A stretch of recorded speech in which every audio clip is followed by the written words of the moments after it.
Okay.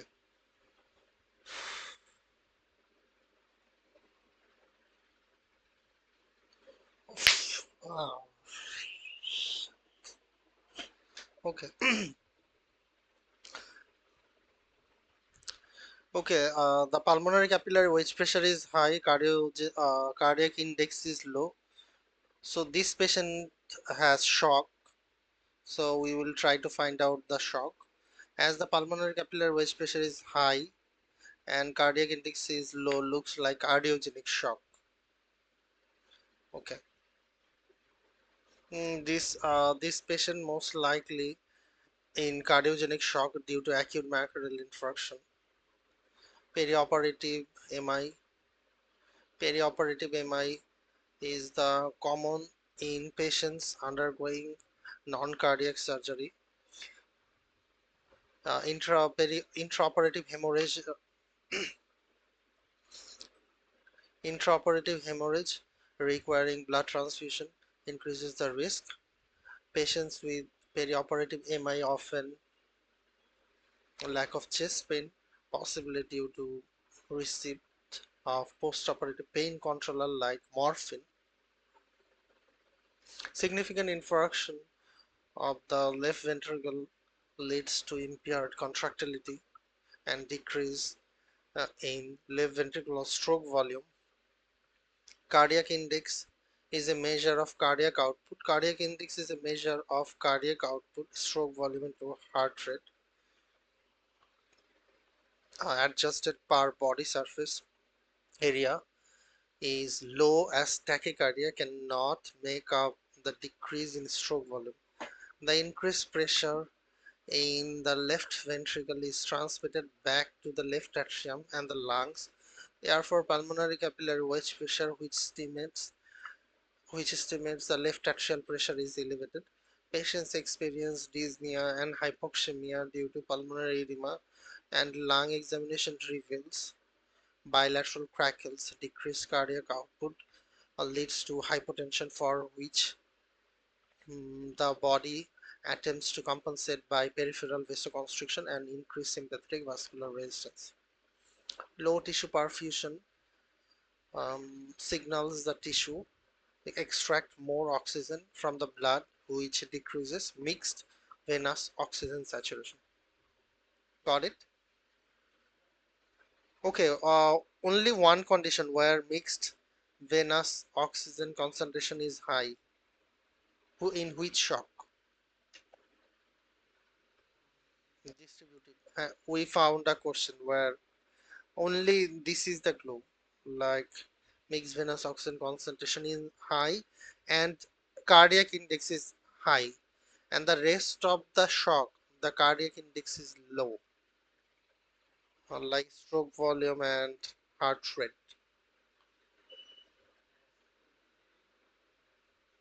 Sepsis, anaphylaxis. Sepsis, anaphylaxis, both are distributive shock. Yes. Okay. Yes.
Sorry. Yes. Looks like yes. Maybe because the this Valsalva abrupt standing and Vance, Valsalva abrupt standing and nitroglycerin, these three actually decrease uh, preload and increase murmur intensity. But in here, there is decreased murmur intensity from the patient moves from standing to squatting. That means squatting. So squatting decreases the murmur intensity, isn't it? Like all double S, all the S's, sustain hand grip, squatting, and passive leg raising. These three actually increase preload and decreases the murmur intensity. And another thing, we have found that HCM can come with multiple murmur issue, like it can come with ejection type of systolic murmur. Like in ejection type of systolic murmur, we heard about MR, TR, and VSD. These three are ejection systolic murmur, isn't it? Yes, but HCM can come with ejection systolic murmur also. Uh, sorry, I said wrong. Pansystolic murmur is MRT or VSD, and ejection systolic is AS, PS, and ASD. Sorry. Yes. Okay. I don't know. My brain is not working. Maybe. Okay.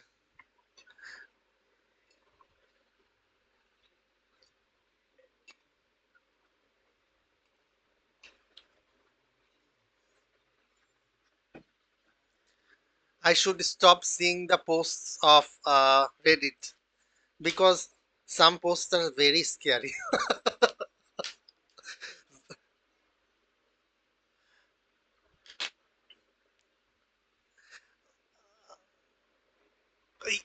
In Reddit, what people post, just it like my heartbeat starts beating when I saw their post.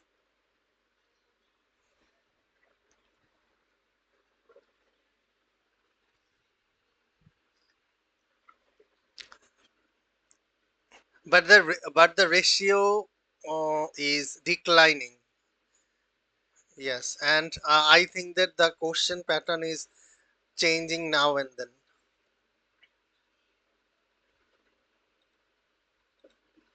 Yes.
Yeah, and S3 is hard on auscultation. S3 gallop, like he has heart failure, and S3 is present, and there is bibasilar crackles. So looks like he has left heart failure.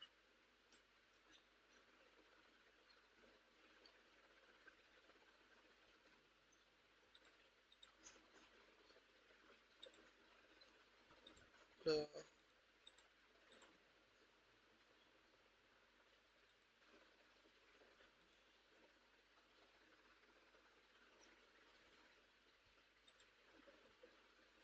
okay,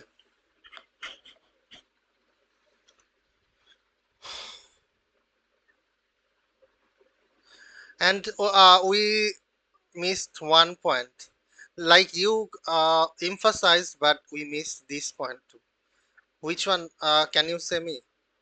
Like we missed SGOT is high. SGOT is twice higher or thrice higher than the SGPT. So we know that in alcoholic problem, SGOT is high, like AST is higher than the LD.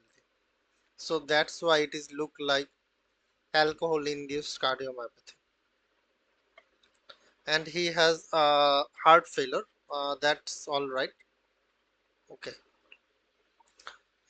Mm.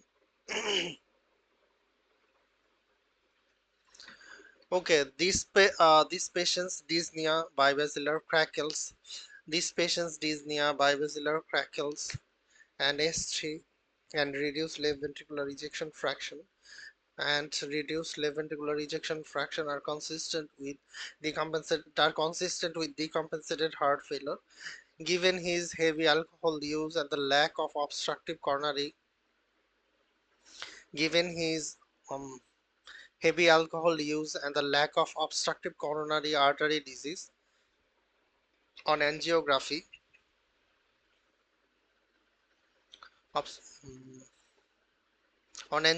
the most likely etiology is alcohol-induced cardiomyopathy. AIC, alcohol-induced cardiomyopathy, direct toxicity of the ethanol and its metabolite acetaldehyde on myocardial mitochondria resulting in contractile dysfunction. Eventual compensatory eccentric hypertrophy leads to left ventricular cavity dilatation, dilated cardiomyopathy.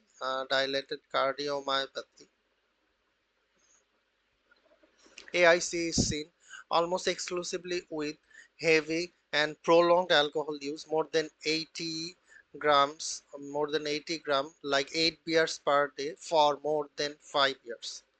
Patients typically have heart failure manifestation and lab evidence of the heavy alcohol use. Macrocytic anemia, mean corpuscular volume more than 100 micro per meter cube, thrombocytopenia and AST-ALT ratio more than 2:1. So the diagnosis is made via consistent. The diagnosis is made via a consistent clinical presentation and exclusion of other causes of heart failure with reduced ejection fraction, coronary angiography to rule out ischemic heart disease, which can also cause left ventricular dilatation and dysfunction. Optimal treatment is complete abstinence from alcohol if implemented early enough in the disease course. It can lead to marked improvement and sometimes complete reversal of the left ventricular dysfunction with a substantial improvement in prognosis. Got it?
Okay, it is the malignant pericardial effusion. Sorry, it's malignant pericardial effusion.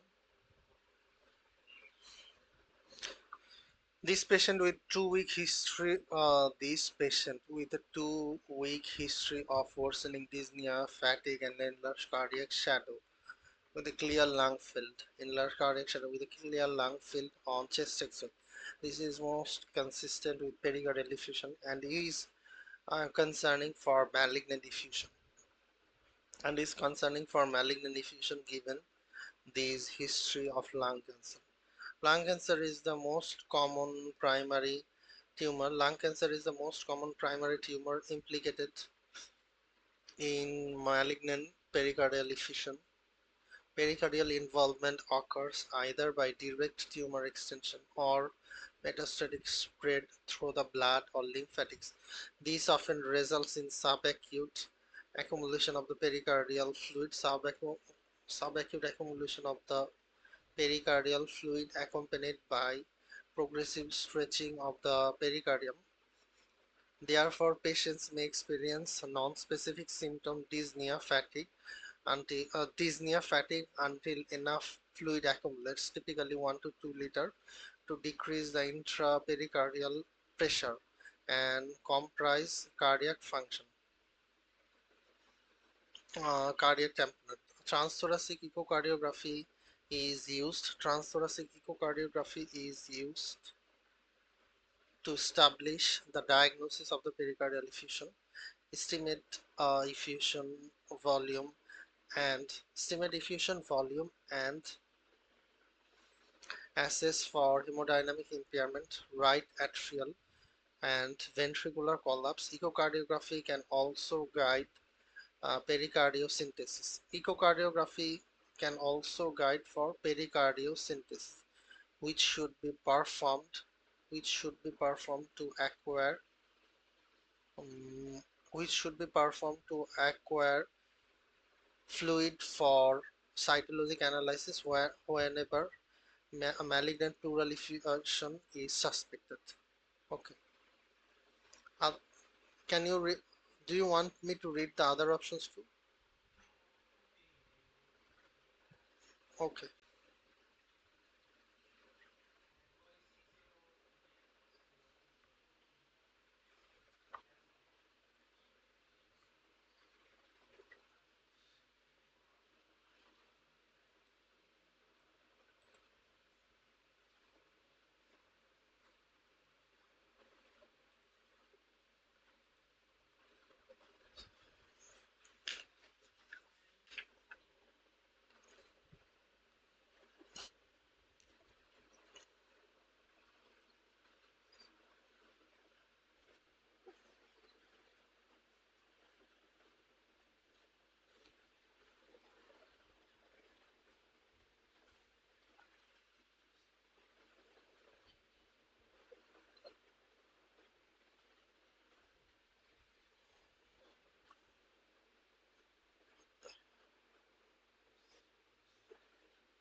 In here, ASCVD is high.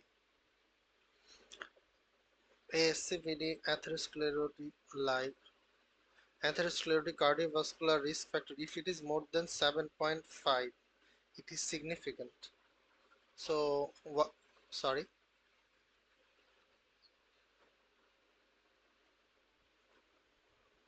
LDL LDL 190 is one criteria, and ASCVD is another criteria.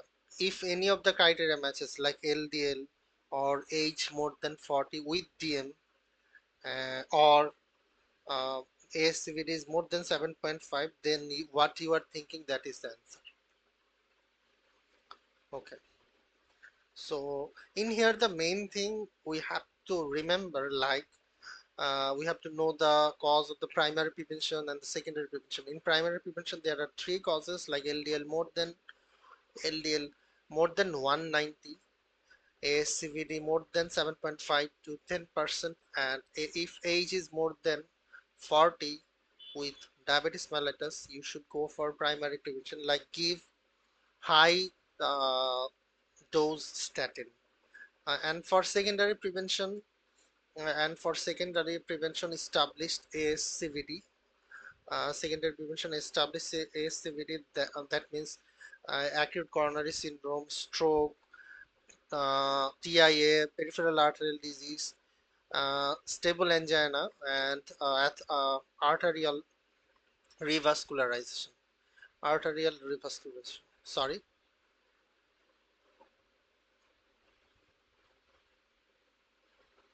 Yes. If he has established ASCVD, we can give statin.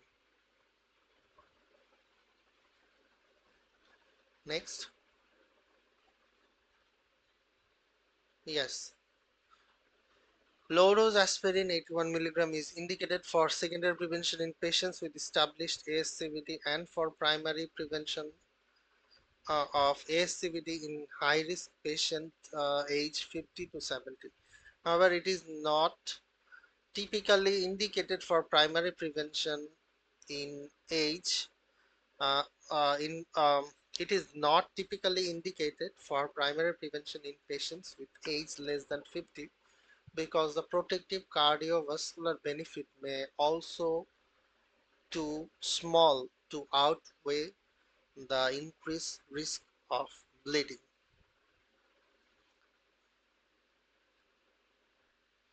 Yes.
So it's benign murmur. So 2 by 6 vibratory mid systolic ejection murmur. It is benign murmur, and pathologic murmur is hollow systolic or diastolic murmur. Pathologic is hollow systolic diastolic. Benign is like early or mid systolic murmur, musical or vibratory in nature, and grade 1 to 2 in intensity decreases or disappears with standing or Valsalva maneuver. But the hollow systolic murmur increases in intensity and persists with standing and Valsalva maneuver. Got it? Got it. Next. Yes.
Is it look like fibromuscular dysplasia?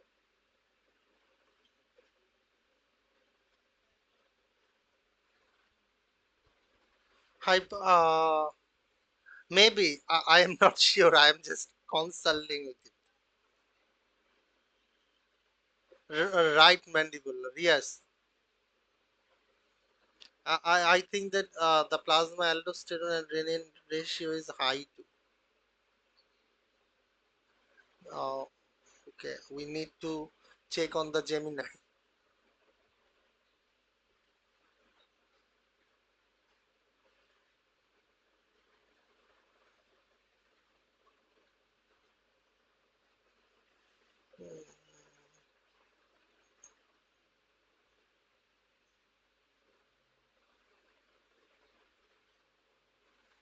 Adrenal adenoma or adrenal insufficiency. May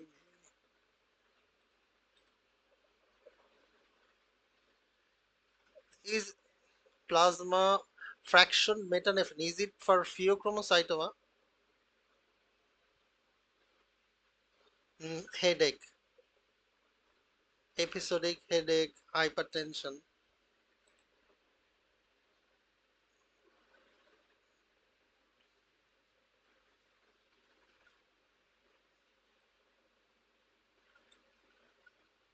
6 months ago, she was told that her blood pressure was high at the low. Okay,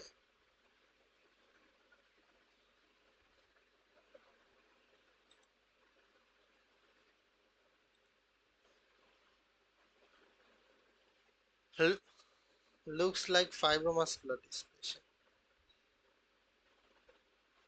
Why you choose ESR? ESR is high for temporal arteritis, but the age should be more than 50.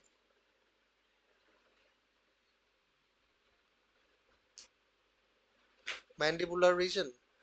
Fibromuscular dysplasia can come with bruit. It can come. It can come with renal carotid bruit. Okay. Okay, I'm reading the explanation now. Okay. These patients are transient monoocular vision loss. These patient with these patients transient monocular vision loss is consistent with amaurosis fugax.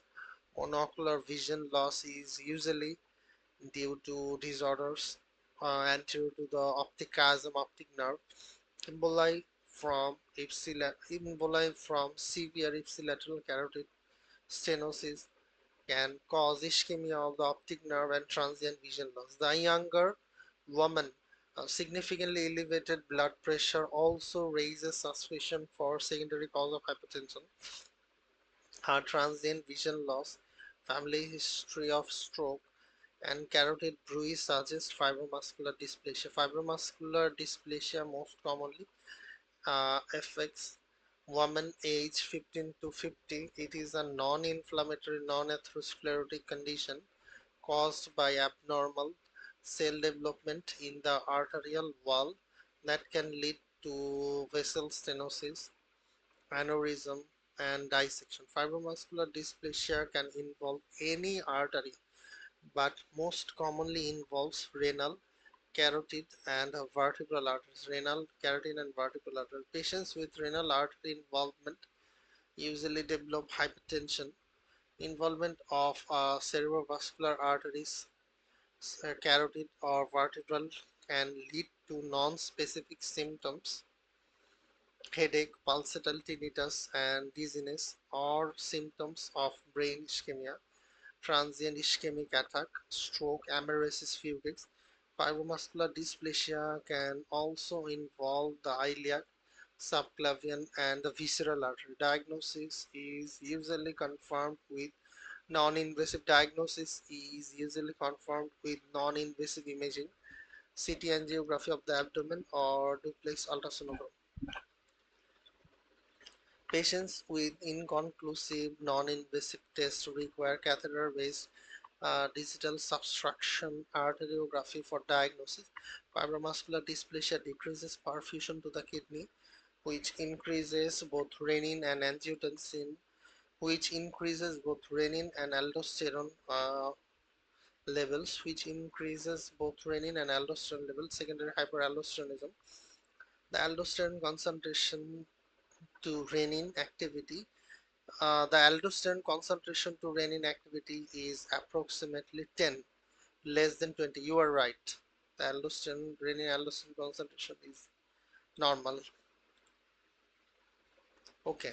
Okay. Adrenal vein sampling can differentiate adrenal hyperplasia and adrenal adenoma, which causes which are the causes of primary hyperaldosteronism. That means Conn syndrome. Okay.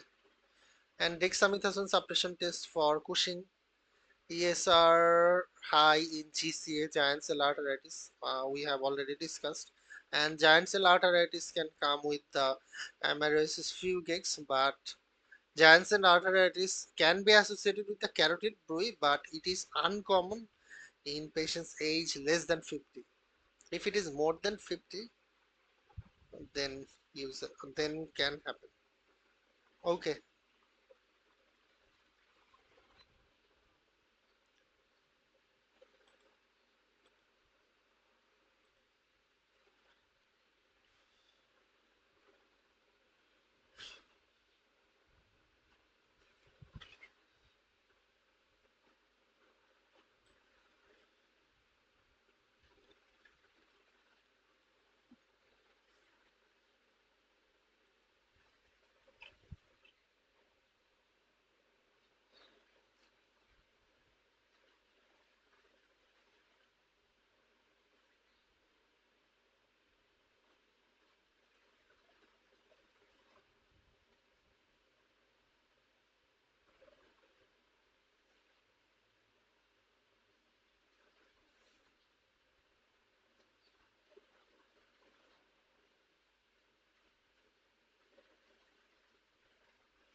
Sorry. Yes.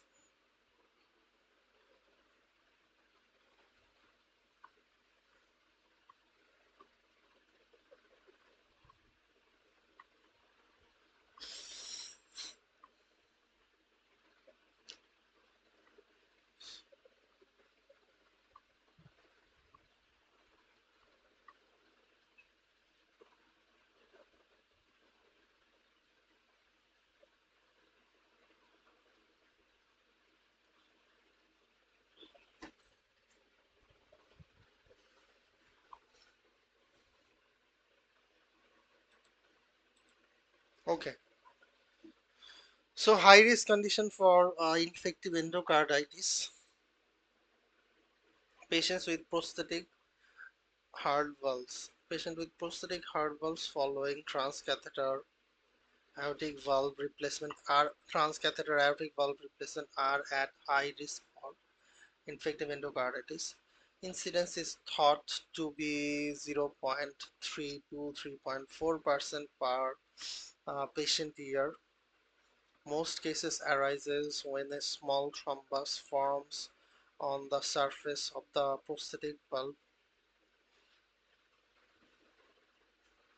and is subsequently seeded by the bacteria during a period of transient bacteremia. Although seeding primarily occurs during normal daily activities, teeth brushing, risk is increased during the following invasive procedure: dental work that penetrates the apical tooth or gingival surface, including routine dental cleaning; respiratory procedure that penetrates the mucosa, tonsillectomy, bronchoscopic biopsy; skin or soft tissue procedure in areas of active infection; and genitourinary or gastrointestinal procedure in areas of GI or GQ infection.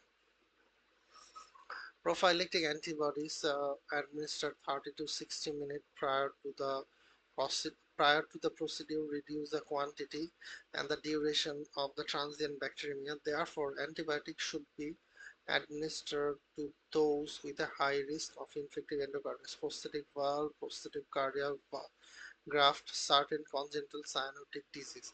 Oral amoxicillin 1 2-gram dose is used prior to the dental or respiratory procedure to reduce the Streptococcus viridans bacterium. It can also be used prior to the GI or GU procedure in patients with active GI or GU infection to reduce the Enterococcus bacteria.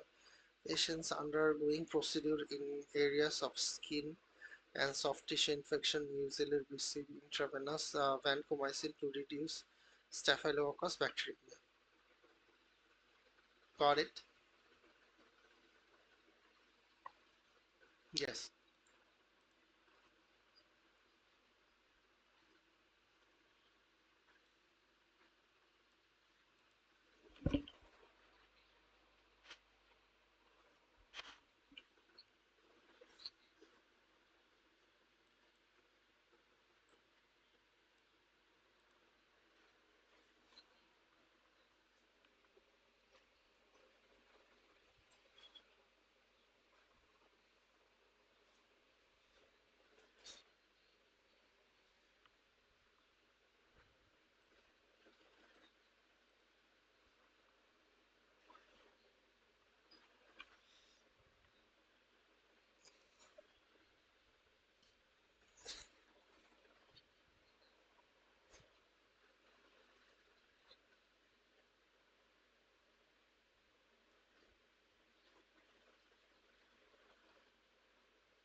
LPM is fine. It's fine, but it's not really that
Alcohol is not that much, like 1 to 2 glass of wine with dinner most days of the week. Okay, so this is heart failure with preserved ejection fraction. Heart failure with preserved ejection fraction. What's his ejection fraction? 65, sorry. Okay, it's normal ejection fraction. So this patient has clinical findings. This patient has clinical finding and symptoms of decompensated heart failure, dyspnea, pulmonary and lower extremity edema, JVD, jugular venous distension. Heart failure is characterized by reduced cardiac output due to impaired contractility, systolic dysfunction, and or relaxation diastolic dysfunction. These patients normal these patients normal ejection fraction on echocardiogram. These patients normal ejection fraction on echocardiogram is indicative of heart failure with preserved ejection fraction. Heart failure with preserved ejection fraction is the result of progressive cardiac remodeling that is induced by both systemic and local factors affecting the cardiac myocytes and the surrounding interstitium. Results Chronic hypertension results in elevated systemic vascular resistance, which exerts hydraulic stress on the left ventricle by increasing afterload. This stress on the left ventricle initiates concentric hypertrophy of the cardiac sarcomere.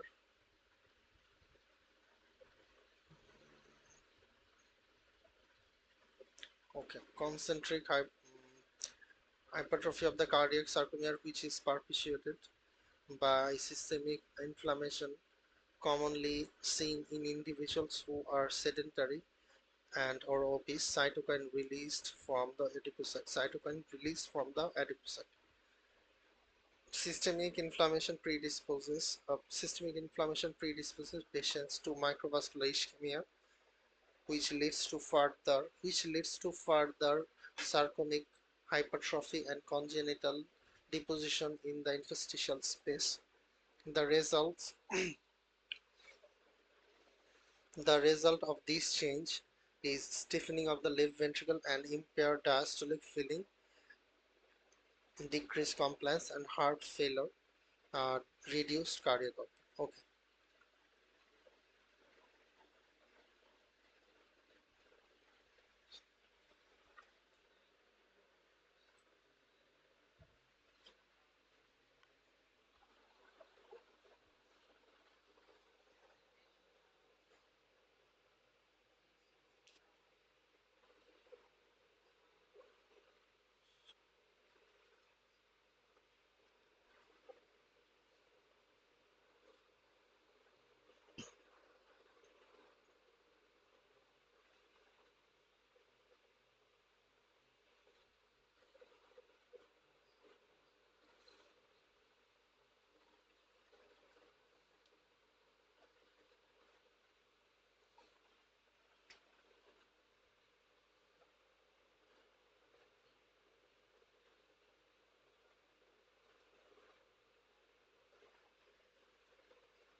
Okay, non-thrombotic endocarditis.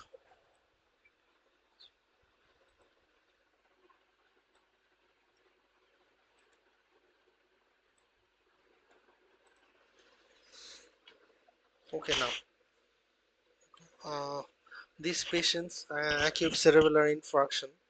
These patients acute cerebellar infarction mm, occurred in the setting of small mitral valve densities concerning concerning for cardiometabolic stroke from endocarditis. Cardioembolic stroke from endocarditis.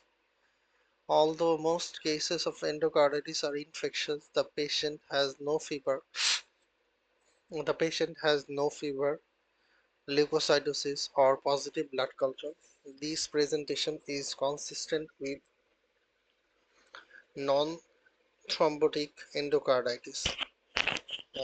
Non-thrombotic endocarditis, a non-infectious endocarditis primarily seen with malignancy or SLE, which is associated with antiphospholipid antibody syndrome.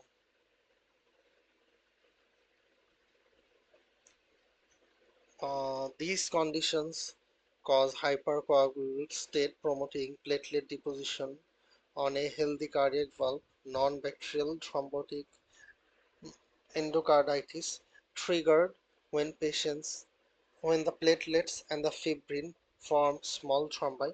Most patients are asymptomatic until embolic complication, acute stroke develop. Significant valvular insufficiency, heart failure, cardiac murmur is uncommon. Suspicion is often raised when there are valvular vegetations on echocardiography and multiple but multiple negative multiple negative blood culture are unrevealing workup for culture negative endocarditis.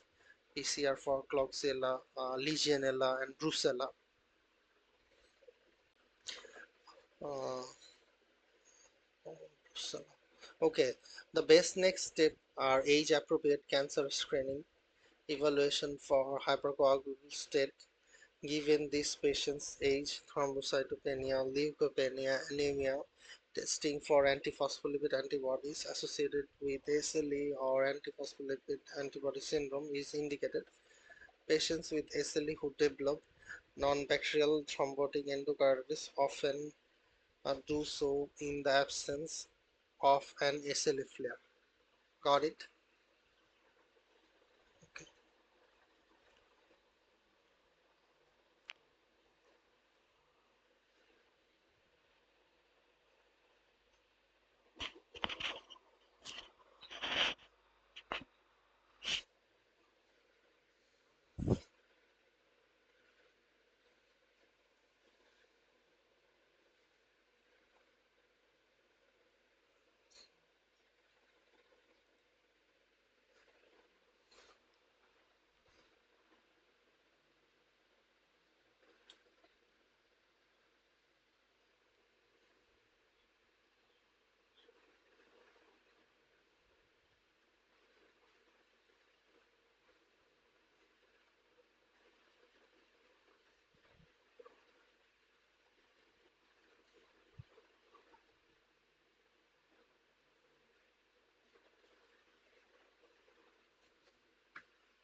Okay, it's ADPKD.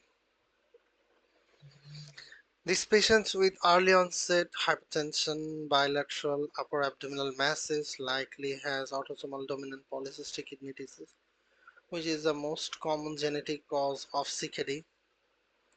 Mutation of PKD1 or PKD2 gene disrupts the function of polycystin protein leads to cystic degeneration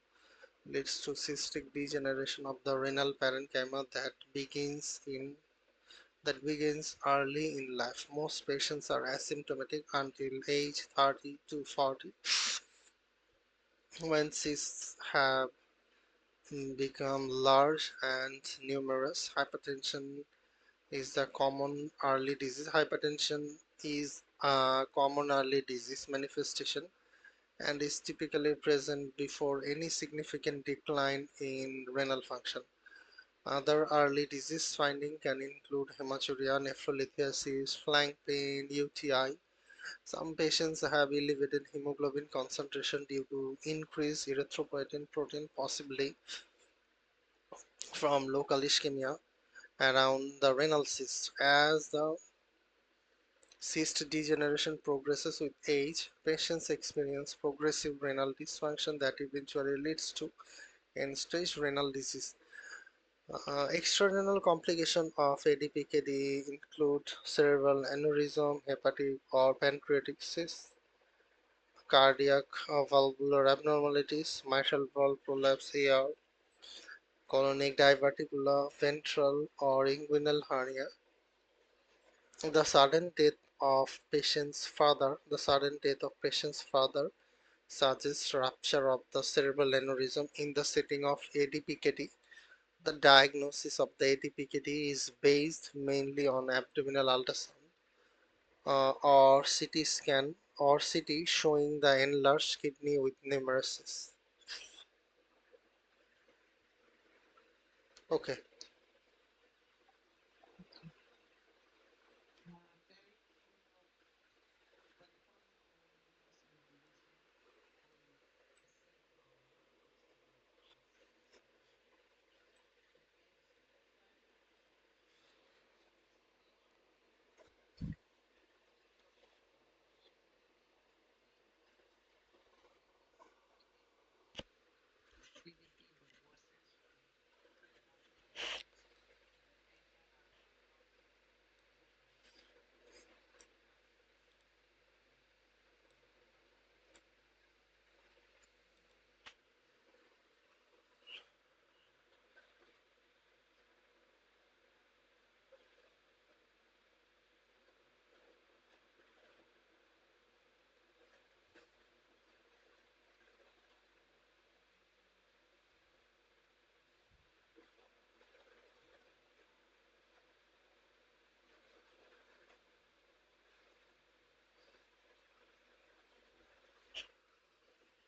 So is simplified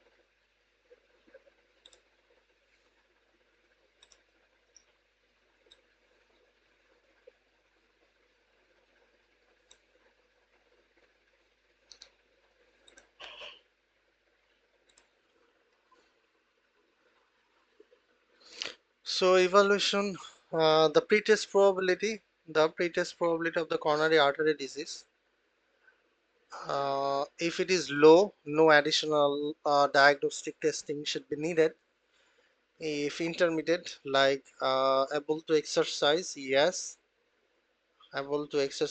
normal ECG, yes, then go for exercise ECG. If it is positive, then coronary angiography. If no exercise imaging testing, yes, coronary angiography. And able to exercise, no pharmacological imaging testing, pharmacological stress imaging testing, like I think that it's dobutamine stress testing, isn't it? yes. Pharmacological. Okay. If it is positive, then go for angiography.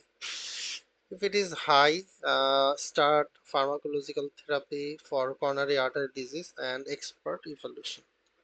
I don't understand this part. Which one? This one.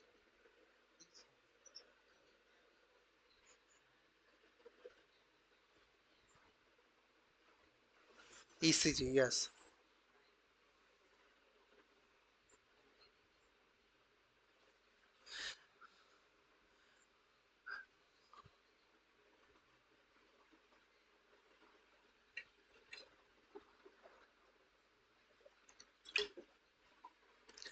when it is If normal ECG is, if ECG is normal, yes, then go for exercise ECG like ETT. Like think about in this way: if somebody comes to you with chest pain, then what will you do? If somebody comes with chest pain, we can do ECG.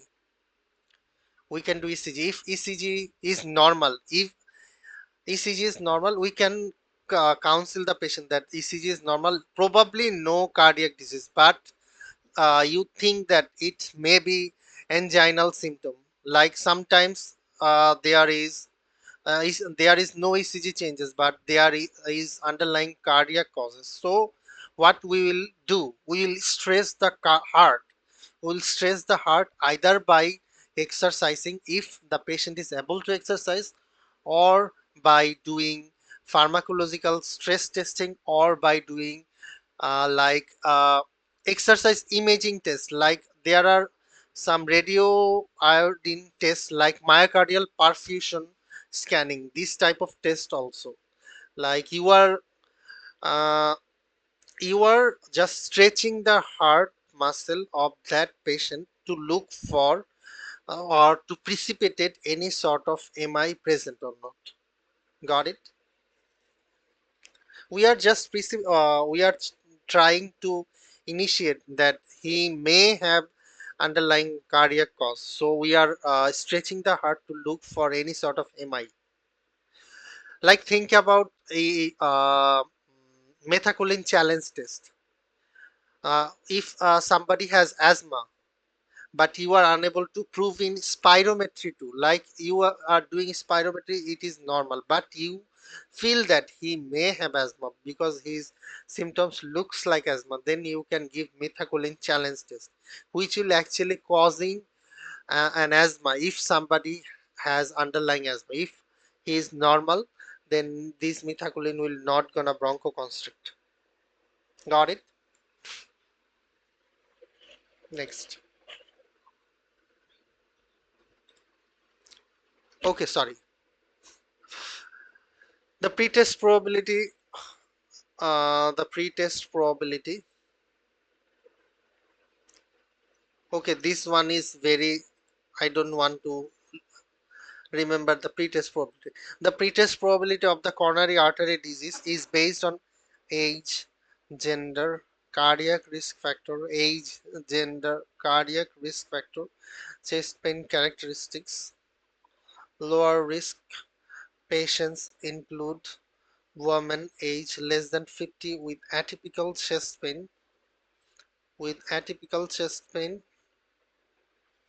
and no significant cardiac risk factor, non-smoker, no family history, or premature coronary artery disease. A positive stress test, a positive stress test is a positive stress test in patients at low risk for coronary artery disease is likely to be a false positive, which can lead to further unnecessary testing or procedure. Conversely, a negative test in a high risk patient is likely a false negative. For this reason, patients with high risk feature for symptomatic coronary artery disease definitively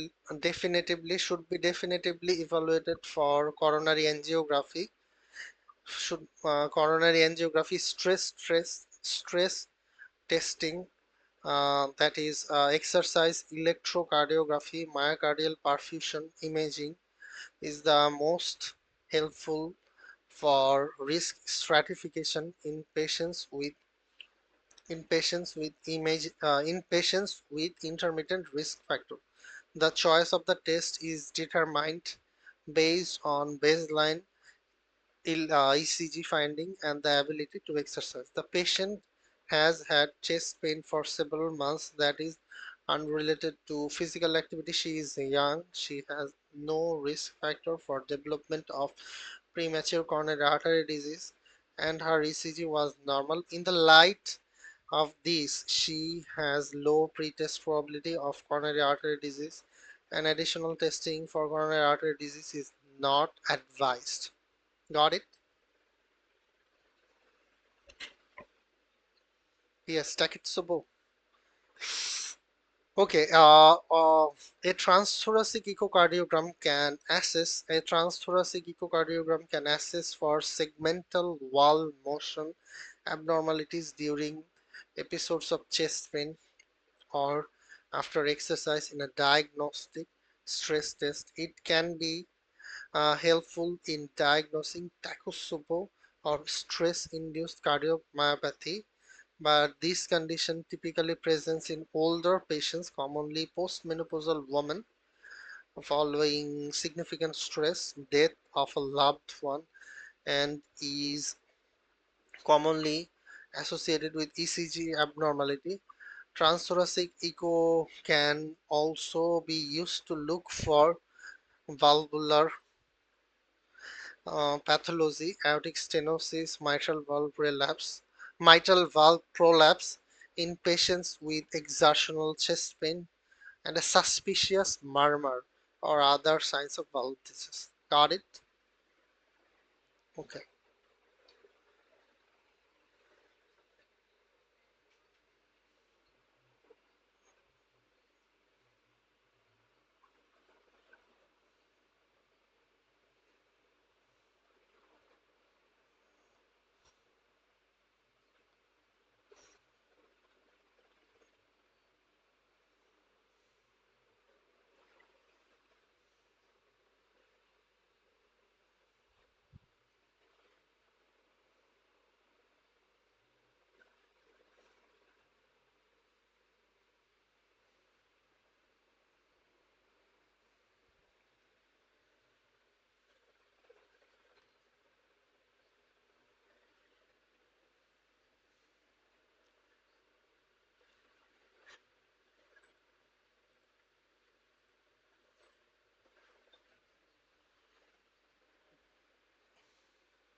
Is it? Yes. You are on the right way. Yes, aortic. No, no. Why aortic regurg? Think about chest pain radiating to the back.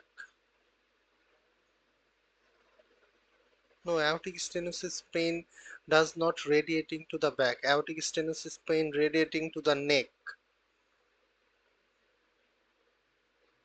But aortic stenosis cannot come with this type of constant severe pain. Aortic stenosis uh, can happen in the older people due to um, due to their thickened arteries. Yes.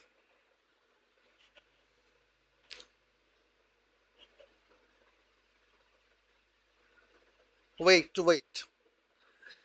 Is this patient is like hemodynamic stable or unstable?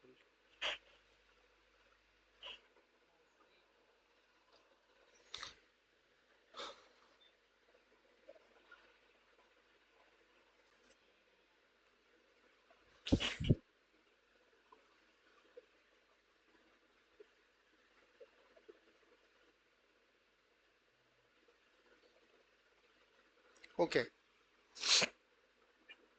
So these patients sharp and intense chest pain radiating these patients sharp and intense chest pain radiating to the neck and upper back is concerning for acute aortic dissection. Acute aortic dissection, most patients are hypertensive on presentation. Hypotension, as in this patient, suggests aortic rupture or another complication. On the early decrescendo diastolic murmur at the left upper sternal border combined with a non-displaced a point of the maximal impulse non-dilated left ventricle is consistent with AR, which can result from extension into the aortic annulus and leading to cardiogenic shock. Type 1 ascending aortic dissection necessitates emergency surgical repair. A is acute, A is ascending, A is emergency. So in type A, you need surgery. So CT angiography or CT angiography of the chest or CT aortography.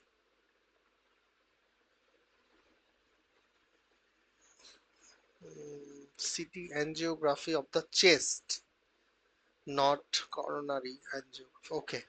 CT angiography of the chest or CT aortography is often test of choice, but hypotensive patients are at risk of imminent cardiac arrest, cannot safely undergo prolonged imaging. For this patient, transesophageal echocardiography TEE often performed in the operating room while preparing for emergency surgery and is usually preferred. Transesophageal echo allows visualization of the dissection plan and confirms type A aortic dissection. Got it?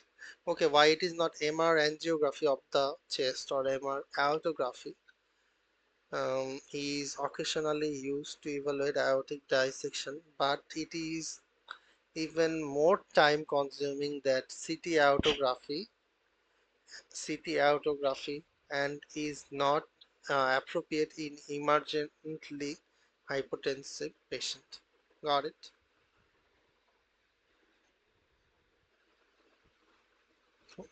Which option? Okay, A. Mm, okay. Aspirin and serial troponin measurement. Aspirin and serial troponin measurements are obtained for suspected acute coronary syndrome, which can cause chest pain, ECG change, or troponin elevation, not always present initially. However, sharp pain radiating to the upper back, not consistently with acute coronary syndrome, should raise suspicion for dissection. For dissection. A V5 and V6 T wave inversion can reflect the left ventricular hypertrophy with secondary repolarization changes, and ACS can cause acute MR, papillary muscle dysfunction, but not acute AR. Finally, aspirin and serial troponin measurements are only appropriate for a patient with likely cardiogenic risk. Got it? Because I have questions which is also people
are Okay, it's cocaine news because his pupil is dilated.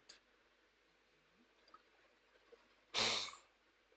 Okay, this patient has severe substernal chest pain, ST segment elevation, severe substernal chest pain, and ST segment elevation in V1 to V4 consistent with acute anterior ST elevated MI.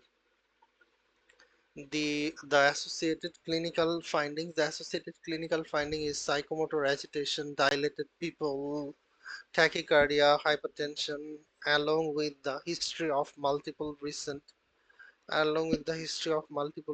emergency department visits for chest pain and palpitation in a young in a young in a young otherwise healthy patient are suggestive of cocaine intoxication. Acute cocaine intoxication. Cocaine acts as sympathomimetic agent. Cocaine acts as sympathomimetic agent that includes coronary vasoconstriction, promotes thrombus formation, and increases the risk of myocardial ischemia and uh, infarction by causing increased myocardial oxygen demand. Patients with acute cocaine intoxication should initially be treated with IV benzodiazepine to alleviate psychomotor agitation and sympathomimetic effects, tachycardia, hypertension. Those with acute coronary syndrome (ST) elevated MI are managed with antiplatelet therapy, nitrates, and percutaneous coronary intervention if indicated. Beta blocker are sometimes avoided due to theoretical risk of unopposed cocaine-induced alpha agonist activity. Beta blocker are sometimes avoided due to theoretical risk of unopposed cocaine-induced alpha agonist activity and resulting worsening vasoconstriction. Okay, next. Yeah. If I recommend to the stage several months of worsening cardiac images, left heart rate decrease, and the patient not participating in exercise or withdrawal. Monitor for cardiac arrhythmia, including slow rhythms,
occasional tachycardia, resting heart rate, intermittent bradycardia. For secondary prevention like stroke, TIA, PAD. Yes,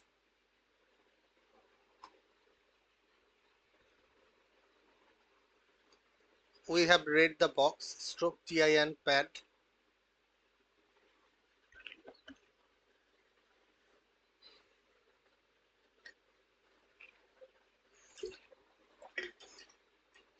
Okay. These patients intermittent claudication. These patients intermittent claudication and ankle brachial index results less than zero point 0.9, less than zero point 0.9 are consistent with peripheral artery disease in the lower extremity. Thus, a supervised graded exercise program is the useful most useful intervention to improve functional capacity and reduce claudication in peripheral arterial disease. Other measures for treating PAD include smoking cessation, aggressive diabetes control, and blood pressure control. PAD is uh, PAD is an manifestation of atherosclerotic cardiovascular risk disease. Atherosclerotic cardiovascular disease. Statin reduces the risk of cardiovascular events in patients with ASCVD, and current guidelines recommend the initiation of both low-dose aspirin and statin therapy. Daily atorvastatin for secondary prevention in patients with known ASCVD. In addition to PAD, other manifestations include ASCVD. Other manifestations of ASCVD include myocardial infarction, stable or unstable angina, coronary or arterial revascularization, stroke, or TIA.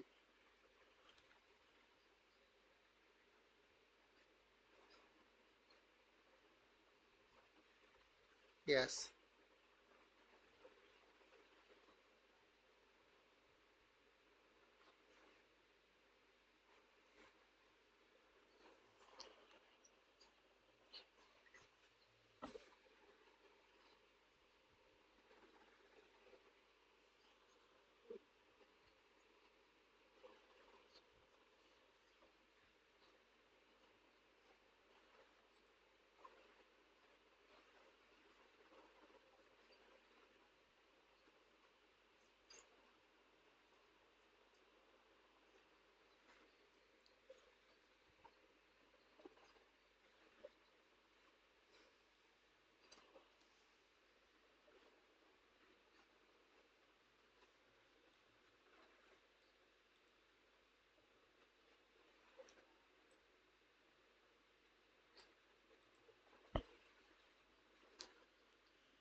and it can disrupt dementia.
Okay, it's stress-induced cardiomyopathy. For stress-induced cardiomyopathy, these patients likely has stress-induced cardiomyopathy, known cause of broken heart syndrome. Uh, the condition most commonly affects the postmenopausal woman and is believed to result from catecholamine surge brought on by acute physical or emotional stress or recent cancer diagnosis.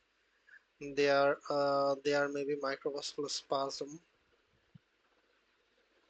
There may be microvascular spasm with consequent ischemia and myocardial stunning that leads to impaired contraction, the resulting left ventricular dysfunction. It is characteristically segmental. It is characteristically segmental with mild and apical hypokinesis and basilar hyperkinesis. These leads to distinctive balloon-shaped on echocardiography that resembles an octopus trap. Takotsubo means octopus trap in Japanese. Patients with stress-induced cardiomyopathy typically have chest pain that can mimic myocardial infarction. That they may develop symptoms of decompensated heart failure. mm, that is dyspnea of lower extremity swelling. ECG commonly shows evidence of ischemia, evidence of ischemia, ST elevation, T wave inversion in the anterior precordial leads, and serum troponin can be moderately elevated.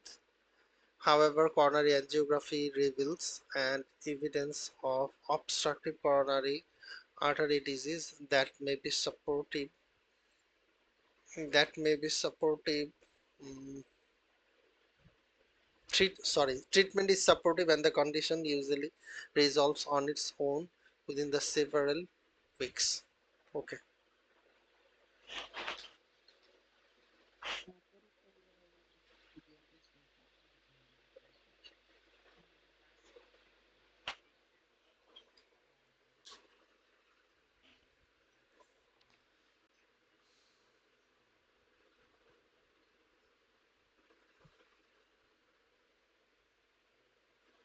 the last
Okay, this patient has stage 2 hypertension.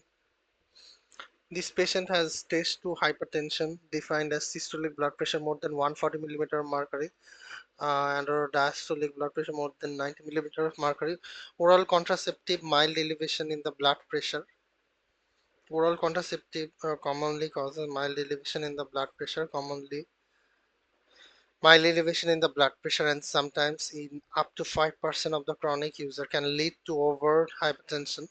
The mechanism is unclear but is possibly due to estrogen mediated increase in hepatic angiotensinogen synthesis or other effects on the renin-angiotensin system.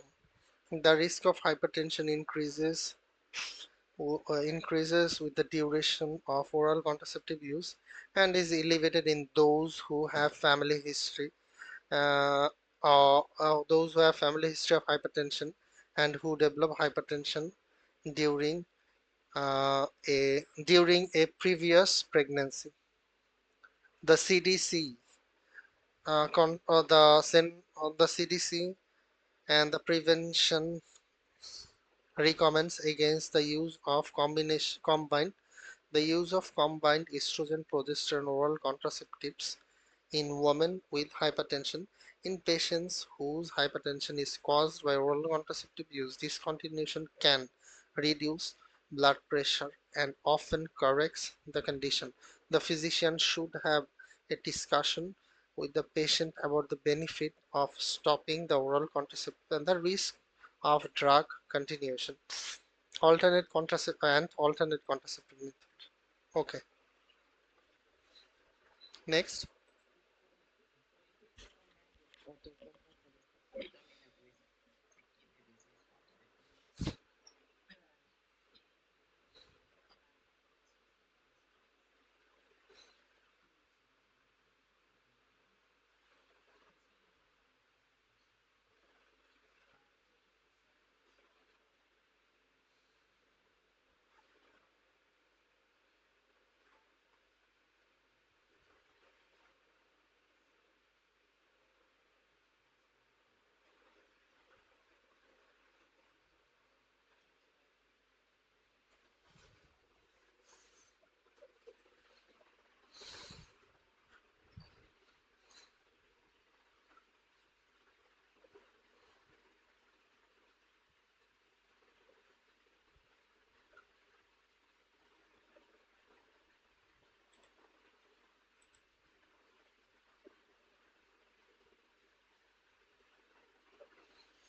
Okay, hemodialysis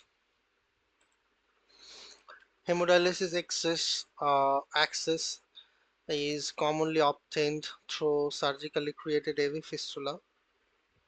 The fistula forms an enlarged vein which serves as an access point and facilitate adequate blood flow to and from the hemodialysis machine. And AV fistula um, also causes hemodynamic changes. AV fistula also causes hemodynamic changes because the fistula allows a portion of the blood to bypass the high resistance systemic arterioles, systemic vascular resistance, and is effectively decreases preload afterload and effectively decreases afterload. So, because the fistula allows a portion of the blood to bypass the high resistance of the systemic arterioles, systemic vascular resistance, and effectively decrease afterload. In addition, blood passing through the fistula returns to the right atrium more quickly and easily, creating an increase in venous return, increasing preload. Both the increased venous return and decreased SVR contribute to increased cardiac output. Decreased SVR necessitates an increase in cardiac output to maintain organ perfusion pressure. Marked changes in these hemodynamic parameter can lead to high output heart failure, and therefore care must be taken to ensure that surgically created AV fistula is not too large. Got it?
Okay.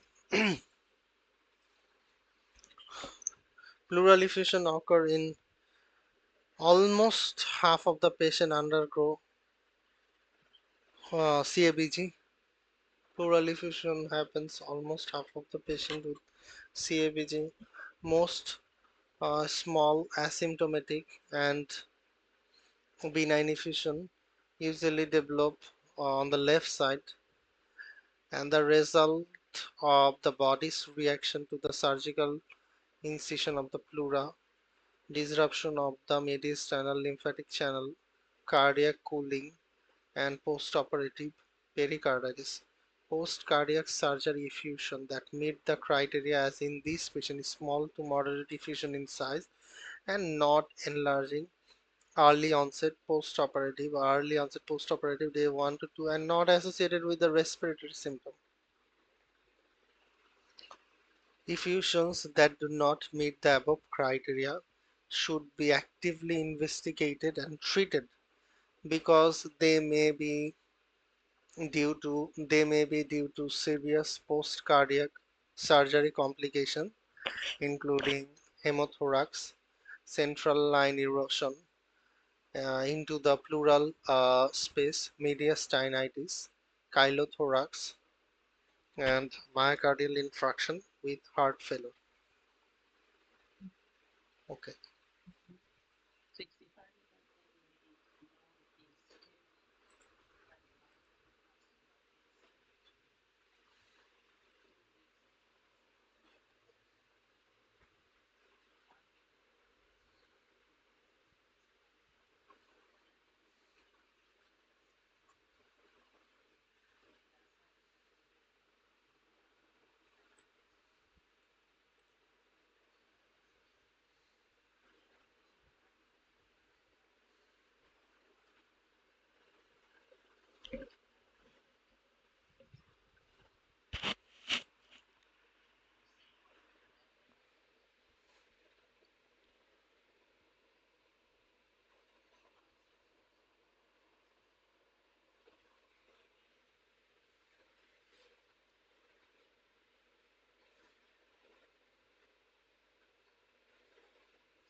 with further discomfort when checking something off.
Okay.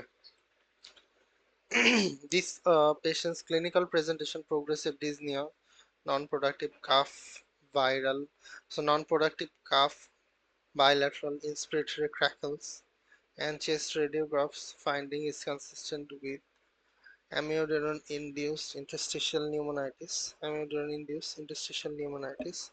Chest X-ray further supports the diagnosis with the presence of localized or diffuse reticular or ground glass opacity, which can be migratory.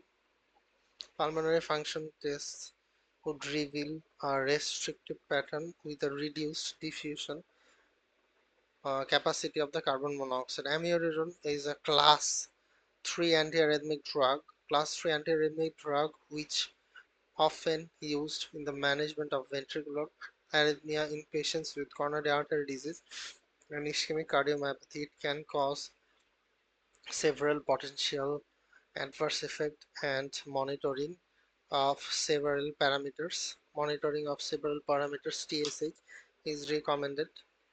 Some manifestation of pulmonary toxicity due to amiodarone induced chronic interstitial pneumonitis, which usually within months of the therapy, organizing pneumonia and acute respiratory distress syndrome, diffuse alveolar hemorrhage, pulmonary nodule, and solitary masses.